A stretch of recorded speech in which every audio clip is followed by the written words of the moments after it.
Comedian Ali వేదికెక్కడంటే అతడి నోటి నుంచి ఎప్పుడు ఎలాంటి కామెంట్ వస్తుందో అంచనా వేయలేం. ఏ విషయాన్ని మామూలుగా చెప్పడానికి ఇష్టపడిన ఆలీ ప్రతి మాటకు కొంచెం మసాలా అద్దుతుంటాడు.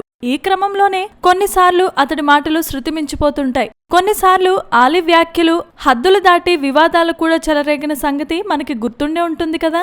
అయితే కాటమరాయుడు ఆడియో వేడుకలో కొంచెం ఆచితూచి మాట్లాడాడు ఆలీ. మైక్ పట్టుకుని ఏ అడల్ట్ జోక్ పేల్చకపోయినా నిర్మాత శరత్ మరార్ మాట్లాడుతున్నప్పుడు మాత్రం చాటుగా ఆలీ ఏదో పెద్ద బూత్ జోకే వేసినట్లున్నాడు. అతనేమన్నాడో కాని పవన్ నవ్వాపుకోలేక ఎగిరి గంతులేస్తూ చాలా విచిత్రంగా స్పందించారు. పవన్ గత నెలలో అమెరికా పర్యటనలో భాగంగా హెడ్వర్డ్ యూనివర్సిటీలో ప్రసంగించిన సంగతి మనకు తెలిసిందే. ఆ సందర్భంగా అందరూ పవన్ స్పీచ్ గురించే మాట్లాడుకున్నారని, ఆయన సూట్లో చాలా హ్యాండ్సమ్ గా కనిపించారని అన్నాడు శరత్. తర్వాత కాటమరాయుడులో పంచకట్టులో పవన్ డబుల్ హ్యాండ్సమ్ గా ఉన్నారని అన్నాడు. అంతలో ఆలీ అందుకొని పక్కనే ఉన్న పవన్ తో ఏదో అన్నాడు.